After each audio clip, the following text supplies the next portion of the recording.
Bonjour à tous. Alors dimanche, ce matin toujours en direct de mon bureau.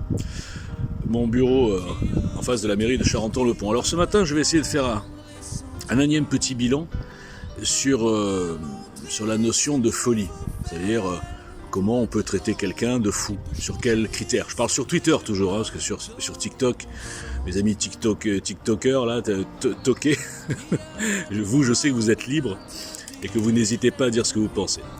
Donc je crois que ici je suis pas trop détesté, hein. Je suis pas trop vu bien sûr, je suis restreint par les algos, mais je suis pas trop détesté, les gens se reconnaissent un peu dans ce que je raconte. Mais sur Twitter, oh là là, c'est un autre monde.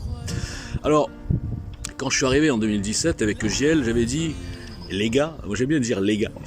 J'ai dit les gars, EJL c'est pas la lutte des classes, hein. C'est pas le peuple par le peuple, la constituante, les riches sont méchants, les pauvres sont gentils, hein, parce qu'il ne suffit pas d'être pauvre, pour être honnête déjà, premièrement, mais surtout parce que le problème de ce pays, c'est pas ça. Le problème de ce pays, je disais, EJL, c'est donc pas la lutte des classes, c'est la lutte contre les castes. La lutte contre toutes les castes, tous les lobbies, je vais dire loges aussi, hein, quand même, il faut le dire, qui se cooptent, qui se protègent, qui monopolisent la parole publique, tous les pouvoirs, et qui ont, en partie en tout cas, kidnappé notre démocratie. Sans rentrer dans la politique pure et dure, c'est un état d'esprit. Il y a, par exemple, on va dire que les francs-maçons, la confrérie, les frères francs-maçons, si vous voulez, cette notion de frère passe au-dessus de tout. Puisqu'il y a des gens presque qui sont un petit peu de droite, bon pas beaucoup, hein, mais plutôt de gauche, il faut quand même le dire, socialo-progressiste on va dire.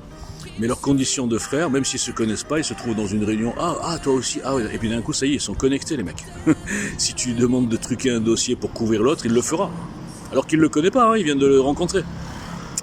Eh bien, c'est un peu pareil avec l'hypocrisie en plus, dans ce que j'appelle la caste des médiatiques.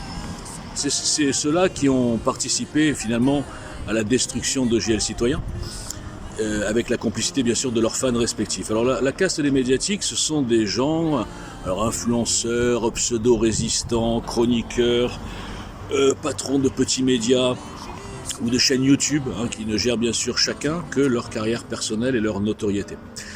Et comme dans tout milieu, si on veut avoir une carrière dans le cinéma, ou même dans la musique, mais surtout dans la résistance, ça c'est le nouveau marché à la mode depuis quelques années, enfin la fausse, hein, la fausse résistance que moi j'appelle la dissidence showbiz, eh bien, si on veut avoir une carrière, il ne faut pas se critiquer entre nous, entre soi, entre eux, enfin moi je ne suis pas là-dedans, entre eux. Donc vous avez ces gens qui ne critiqueront jamais, même en critique politique je parle pas de critique personnelle, ils n'iront jamais attaquer un autre mec de la caste. Parce qu'ils savent que s'ils attaquent trop, ils ne seront pas invités sur le plateau de TV Liberté par exemple, le Café Liberté, ou je sais pas quoi, enfin bref, il y a pas mal de petites émissions comme ça où ils réunissent des résistants qui sont là pour vendre leurs bouquins, pour gonfler leur ego et pour voir qui est le plus intelligent, hein, qui c'est qui parlera le mieux. Et donc, ces gens-là ne se critiquent jamais. Et quand vous allez, par exemple, comme moi, quand vous êtes naïf, moi j'étais naïf, hein, là maintenant je suis aigri presque, mais avant j'étais naïf. Quand vous allez parler à un de ces gens-là, que vous prenez au départ pour des gens proches du peuple, ouverts, qui sont vraiment dans le bien, du côté du bien, et pas du côté par exemple, de la caste médiatique showbiz, la vraie, qui sont pas dans la caste des politiciens, et que vous avez en face de vous un type qui vous prend de haut, et qui vous bloque parce que vous avez montré des éléments contre un de ses amis de la caste, qu'il ne peut pas contester, donc il vous bloque et il vous traite de fou. Et quand vous voyez que ça se reproduit sur presque des centaines d'individus, vous comprenez ce que c'est qu'une caste.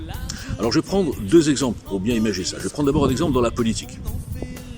Pareil, Olivier Marleix. On peut le connaître, Olivier Marleix, les Républicains, etc.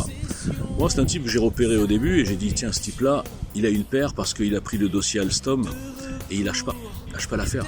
Enfin, là, il a lâché. Mais en tout cas, il l'a bien sorti. Et j'ai vu en interview, il était vraiment très clair, il prenait quelques risques quand même de dire des choses évidentes, mais que personne ne dit sur Macron au sens large. Eh bien, il n'y a pas longtemps, avec un ami avocat, qui a été lui la cible de toutes ces castes, qui a d'ailleurs coécrit avec moi le programme Justice du programme EJL, eh bien, mon ami avocat lui a présenté ce dossier. Il l'a rencontré 2 fois. Un dossier qui peut faire sauter la République. Je le dis comme ça sur TikTok, c'est marrant. Ben oui, j'ai pas de tribune, les gars, je suis désolé. Hein. Vous savez, si vous m'invitez sur n'importe quel plateau, je dirais les mêmes choses, mais bon, évidemment qu'on ne m'invite pas. Donc, un dossier qui peut faire sauter la République, qui montre de façon claire et incontestable la connexion, la mafia, l'entre-soi à plus haut niveau. Il y a de tout dedans. Il y a de la franc-maçonnerie, il y a de la corruption financière, il y a un échange de mensonges contre poste, il y a tentative d'élimination physique d'un opposant qui a tout le dossier et qui peut tout faire sauter. Alors aujourd'hui, il est protégé. Il est protégé parce qu'il a tout mis en sécurité, donc s'il lui arrive quelque chose, ces gens-là, même s'il y a beaucoup de corruption et beaucoup d'omerta, ils sauteront tous. Eh bien, Olivier Marleix, il aurait dû prendre ce dossier. Il aurait dû avoir le courage de le prendre parce que... Ah, je crois qu'il vient de me chercher. Parce que... Je suis désolé. Parce que lui qui a le dossier Alstom entre les mains, il sait que celui qui bloque le dossier Alstom, c'est Jean-François Bonner, nommé patron du PNF pour la protection rapprochée du psychopathe de l'Élysée. Donc, comme ce dossier pouvait casser en deux Bonner, on aurait pu penser qu'il ait le courage de le prendre en main. Eh bien non. Oui, c'est bon, envoyez-moi les éléments, et puis disparition totale. Bon, mais ça, c'est pas l'entre-soi, le snobinard, la snobinardise. Ça, c'est la peur. Ça, c'est la mafia qui tient tout le monde, même les politiciens. Et après, je vous donne un autre exemple. Vraiment, j'ai rien contre lui. Vous connaissez Bruno Attal ? Bruno Attal, c'est un inconnu. C'est un syndicaliste qui est devenu un petit peu connu dans le milieu, en tout cas sur Twitter. Vous savez, sur Twitter, ça fabrique des notoriétés sur rien. Donc Bruno Attal, il était connu parce qu'il a milité pour Zemmour. Donc sur Twitter, évidemment, comme il y a un quasi-monopole, à l'époque c'était le RN et maintenant c'est Reconquête. Bon, ils sont tous Reconquête et ils sont tous Messia. Je sais pas pourquoi, mais bon. Reconquête, à la rigueur, je comprends, il y a un potentiel, bon voilà, il y a des choses à changer, je trouve qu'il y a quelque chose à faire. Enfin, moi j'avais envoyé des trucs, mais bon, on m'ignore, ça moi je suis personne. Mais alors, fan de Messia, franchement, il faut le faire, quoi. Bon bref, je vais pas en parler de Messia, j'en parle tout le temps. Eh bien, ce Bruno Attal, je lui parle en DM. Première chose qu'il me dit, oh là là, toi, j'ai entendu parler de toi, tu t'es pris la tête, tu t'es fâché avec tout le monde. J'ai dit, non Bruno, moi je me fâche avec personne. Je mets des éléments sur la table parce que je ne crains personne et surtout je ne cherche rien. Je ne cherche pas à avoir des petits coups de pouce, etc. Et le problème c'est que les gens, comme ils fuient, ils n'ont pas d'argument, ils me bloquent tous. Et après ils disent partout que je suis un fou. Tu vois, c'est ça Bruno. Alors il était un peu sceptique, après j'ai envoyé le dossier Messia par exemple. C'était un dossier fondamental. Qu'est-ce qu'il fait ? Donc, un dossier, bon, je ne vais pas encore en parler, mais bon, qui démontre non seulement l'hypocrisie, bien sûr, la malhonnêteté, la construction de meutes pour détruire un mouvement citoyen. Enfin bref, il y a tout dans Messia. Messia, c'est l'archétype de la pourriture du système actuel, enfin de la résistance, soi-disant. Eh bien, qu'est-ce qu'il fait ? Il me bloque. Il me bloque, le mec. Donc il se dit, il est fou ce type-là. Si j'attaque Messia dans la dissidence, je suis grillé. Sur Twitter, ils sont tous fans de Messia. Si je mets Messia par terre, ils vont tous me massacrer. Donc, je fais quoi ? Allez, j'ai pas d'honneur, j'ai pas de fierté, j'ai pas de morale. Allez, c'est bon, je le bloque. Et je vais dire partout que c'est un fou. Voilà le processus, le scénario qui s'est répété au moins 100 fois, avec des gens différents. Donc là, vous comprenez ce que c'est que la lâcheté, l'entre-soi, les castes, etc.